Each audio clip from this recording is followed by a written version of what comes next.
Hello दोस्तों, स्वागत है आप सभी का हमारे YouTube channel free online teaching one में। तो स्टूडेंट, आज के इस वीडियो में हम प्रतिभा पर्व मूल्यांकन वर्कशीट 2021-22 कक्षा 8वीं विषय विज्ञान हिंदी माध्यम की वर्कशीट खंड आ हल सहित सॉल्यूशन के साथ देखने वाले हैं। इसके पहले वाले वीडियो में हमने आपको खंड व विषय विज्ञान की वर्कशीट हल सहित सॉल्यूशन के साथ उपलब्ध करा दी है। यदि आपने इसके पहले वाले वीडियो को नहीं देखा है तो आप हमारे चैनल की प्लेलिस्ट या डिस्क्रिप्शन में दी गई लिंक पर जाकर आप देख सकते हैं। और इससे पहले यदि आपने हमारे चैनल को सब्सक्राइब नहीं किया है तो प्लीज़ सब्सक्राइब कीजिए, साथ में नोटिफिकेशन बेल को भी दबाइए ताकि कोई भी वीडियो की नोटिफिकेशन आप तक सबसे पहले पहुंचे। तो यहाँ पर खंड आ की वर्कशीट में आपको कुल 30 अंक के क्वेश्चंस पूछे गए हैं। तो यहाँ पर बहुविकल्पीय प्रश्न अर्थात वस्तुनिष्ठ प्रश्न दिए गए हैं प्रश्नमांक 1 से लेकर प्रश्नमांक 8 तक। तो यहाँ पर निर्देश दिए गए हैं, प्रश्न को पढ़कर नीचे दिए गए विकल्पों में से सही विकल्प चुनकर लिखिए। पहला प्रश्न है कि गुड़हल के पुष्प को अम्लीय विलयन में रखने पर विलयन किस रंग में बदल जाएगा। तो इस प्रकार से यहाँ पर आपको 4 ऑप्शन दिए गए हैं। इसका जो राइट आंसर होगा यहाँ पर बी नंबर का ऑप्शन इसका राइट आंसर होगा। तो इस प्रकार से इसका आंसर क्या हो जाएगा, गुलाबी। तो इस प्रकार से यहाँ पर आपको लिख देना है गुलाबी। इसके बाद यहाँ पर प्रश्नांक 2 है, वसा का पूर्ण रूपेण पाचन जिस अंग में होता है वह है। तो वह क्या होता है, क्षुद्रांत होता है। तो इस प्रकार से आंसर में आपको क्षुद्रांत लिख देना है।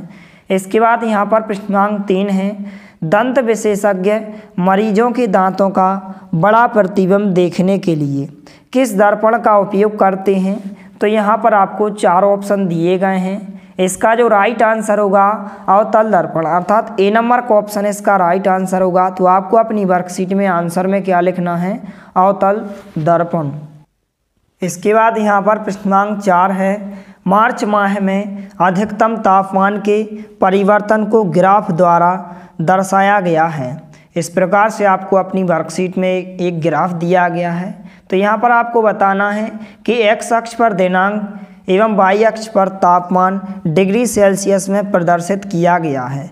तो दिनांक एवं अधिकतम तापमान का सही युग्म है। तो इस प्रकार से यहाँ पर आपको 4 ऑप्शन दिए गए हैं। इसका जो राइट आंसर होगा बी नंबर का ऑप्शन इसका राइट आंसर होगा 3 मार्च 26 डिग्री सेल्सियस। तो इस प्रकार से आपको अपनी वर्कशीट में 3 मार्च 26 डिग्री सेल्सियस आंसर में लिख लेना है। इसके बाद यहाँ पर प्रश्नांक 5 है, 2 ध्रुवों आ तथा बा के विद्युत चालन की जांच करने के लिए एक समपरीक्षित का प्रयोग किया गया है। यह देखा गया है कि समपरीक्षित का बल्ब ध्रुव आ के लिए चमकीला दीप्त हुआ जबकि ध्रुव बा के लिए अत्यंत धीमा दीप्त हुआ। निम्नलिखित में से कौन से कारण सही हैं। तो इस प्रकार से यहाँ पर आपको 2 चित्र दिए गए हैं और यहाँ पर आपको 4 ऑप्शन दिए गए हैं। तो इसका जो राइट आंसर होगा प्रश्नांक 5 का बी नंबर का ऑप्शन इसका राइट आंसर होगा ध्रुव आ तथा ध्रुव बा से अच्छा चालक है। तो इस प्रकार से आंसर में आपको यहाँ पर लिख लेना है। इसके बाद यहाँ पर प्रश्नांक 6 है, चाल का मूल मात्रक है। तो इस प्रकार से यहाँ पर आपको 4 ऑप्शन दिए गए हैं। इसका जो राइट आंसर होगा डी नंबर का ऑप्शन इसका राइट आंसर होगा चाल का मूल मात्रक क्या होता है, मीटर प्रति सेकंड होता है। इसके बाद यहाँ पर प्रश्नांक 7 है, पहेली ने चित्रानुसार एक वृत्ताकार डिस्क की सहायता से एक छोटा सा लट्टू बनाया जिस पर इंद्रधनुष के 7 वर्णों को पेंट किया। जब लट्टू घूर्णन करता है तो वह किस रंग का दिखाई देगा। तो यहाँ पर आपको 4 ऑप्शन दिए गए हैं। इसका जो राइट आंसर होगा सी नंबर का ऑप्शन इसका राइट आंसर होगा अर्थात सफ़ेद इसका आंसर हो जाएगा। तो इस प्रकार से इस आंसर को आपको अपनी वर्कशीट में लिख लेना है और वीडियो को ज़्यादा से ज़्यादा अपने दोस्तों के साथ शेयर करना है ताकि सभी को इसका बेनिफिट हो सके। इसके बाद यहाँ पर प्रश्नांक 8 है, ताजमहल के पास मथुरा तेल परिष्करणी स्थापित है। इस परिष्करणी की उपस्थिति के द्वारा उत्पन्न किन कारणों से ताजमहल को हानि हो रही है। तो इस प्रकार से यहाँ पर आपको 4 ऑप्शन दिए गए हैं। इसका जो राइट आंसर होगा बी नंबर का ऑप्शन, इसका राइट आंसर होगा अम्ल वर्षा का उत्पन्न होना। और इसी तरह से आपको और अन्य सभी सब्जेक्ट की वर्कशीट इस चैनल के माध्यम से जल्द प्रोवाइड की जाएंगी, इसलिए आप हमारे चैनल को अभी से सब्सक्राइब कीजिए, साथ में नोटिफिकेशन बेल को भी दबाइए ताकि कोई भी वीडियो की नोटिफिकेशन आप तक सबसे पहले पहुंचे। इसके बाद यहाँ पर लघुत्तरीय प्रश्न दिए गए हैं, प्रश्न क्रमांक 9 से लेकर प्रश्न क्रमांक 13 तक। तो यहाँ पर निर्देश दिए गए हैं कि नीचे दिए गए प्रश्नों के उत्तर लिखिए। प्रत्येक क्वेश्चन आपका 2 अंक का है। तो यहाँ पर प्रश्न क्रमांक 9 है, भौतिक परिवर्तन तथा रासायनिक परिवर्तन में एक उदाहरण सहित अंतर लिखिए। तो इस प्रकार से आपको अपनी वर्कशीट में एक अंतर को लिखना है और यहाँ पर आपको उदाहरण भी लिखना है। तो यहाँ पर सबसे पहले भौतिक परिवर्तन हो जाएगा और इस तरफ रासायनिक परिवर्तन हो जाएगा। तो यह अस्थायी परिवर्तन है, इसमें पदार्थ का गुण नहीं बदलता और इसे मूल अवस्था में लाया जा सकता है। उदाहरण पानी से बर्फ का बनना। इसके बाद यहाँ पर रासायनिक परिवर्तन, यह क्या होता है, एक स्थायी परिवर्तन है, इसमें पदार्थ का गुण बदल जाता है और इसे मूल अवस्था में नहीं प्राप्त किया जा सकता। उदाहरण के लिए दूध से दही का बनना। तो इस प्रकार से इस अंतर और उदाहरण को आपको अपनी वर्कशीट में अच्छे से लिख लेना है। तो इस प्रकार से आप वीडियो को रोककर या फिर आप स्क्रीनशॉट लेकर इस आंसर को आप अपनी वर्कशीट में लिख सकते हैं।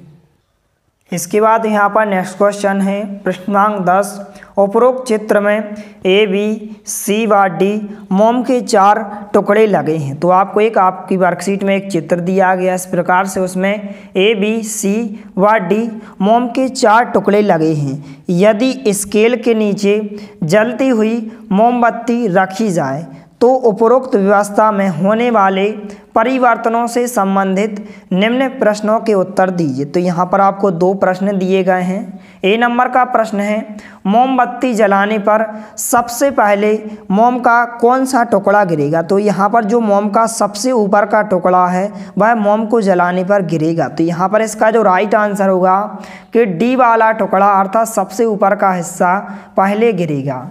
इसके बाद बी नंबर का प्रश्न है, इस प्रक्रम में ऊष्मा चालन की कौन सी विधि प्रयुक्त हो रही है। तो इसका जो राइट आंसर होगा ऊष्मा चालन विधि प्रयुक्त हो रही है। यह ठोस पदार्थों में ऊष्मा की चालन विधि द्वारा होता है। तो इस प्रकार से आपके ए और बी प्रश्नों के आंसर हो जाएंगे।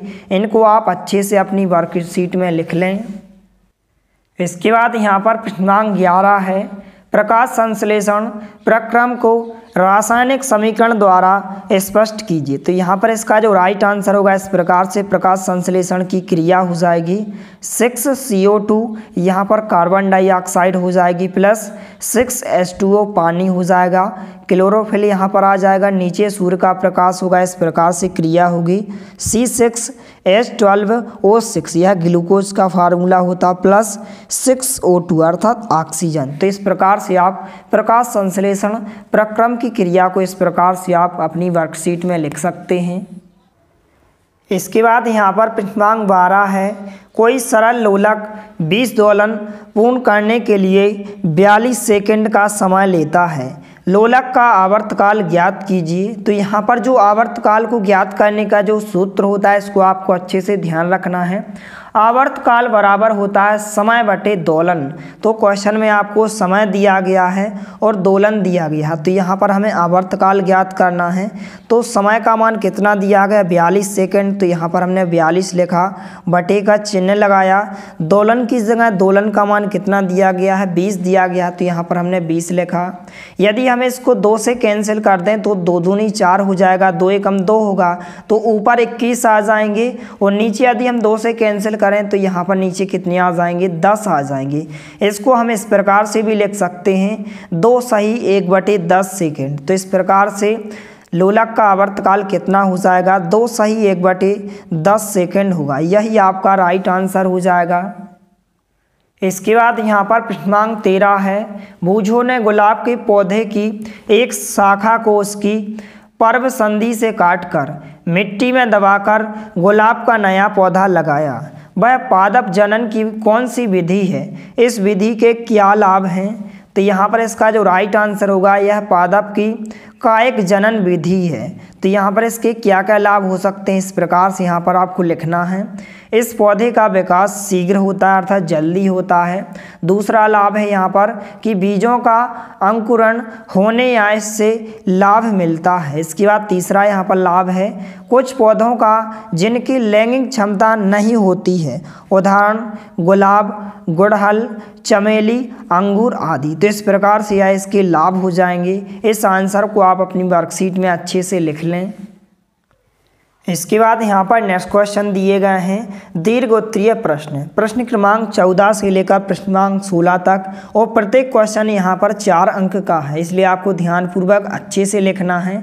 तो यहाँ पर प्रश्नांक 14 है, मानव पाचन तंत्र का नामांकित चित्र बनाइए तथा मानव पाचन तंत्र के मुख्य भागों के नाम लिखिए। तो यहाँ पर आपको मानव पाचन तंत्र का चित्र बनाना है और उसके यहाँ पर आपको मुख्य भागों के नाम लिखना है। तो यहाँ पर हम चित्र को देखते हैं। तो इस प्रकार से यह पाचन तंत्र का चित्र हो जाएगा, इसको आपको अच्छे से बना लेना है और यहाँ पर इनके भाग के आपको नाम लिखना है। इस प्रकार से सबसे ऊपर होता है मुँह अर्थात मुख गुहा होती है, यहाँ पर ग्रसिका होती है। इस प्रकार से यहाँ पर इनके सभी भागों के आपको नाम लिख लेना है और इस चित्र को आपको अच्छे से बना लेना है। इसके बाद यहाँ पर प्रश्नांक 16 है, रक्त में पाए जाने वाले प्रमुख घटकों के नाम लिखिए तथा रक्त परिसंचरण तंत्र के व्यवस्था चित्र को बनाइए। तो यहाँ पर इस प्रकार से आंसर में आपको लिखना है, यहाँ से लेकर यहाँ तक, यह आपका आंसर हो जाएगा। इसके बाद यहाँ पर हम चित्र को देखने वाले हैं, तो वीडियो के साथ अंत तक बने रहिए। तो इस प्रकार से यह रक्त परिसंचरण तंत्र का यहाँ पर चित्र हो जाएगा, इसको आप अच्छे से बना लें। तो इस प्रकार से सभी प्रश्नों के आंसर को आपको अच्छे से लिख लेना है। यदि वीडियो पसंद आए तो प्लीज़ लाइक कीजिए, दोस्तों के साथ शेयर कीजिए और यदि आपने हमारे चैनल को सब्सक्राइब नहीं किया है तो प्लीज़ सब्सक्राइब कीजिए। धन्यवाद, मिलते हैं अगले वीडियो में, तब तक के लिए जय हिंद, वंदे मातरम।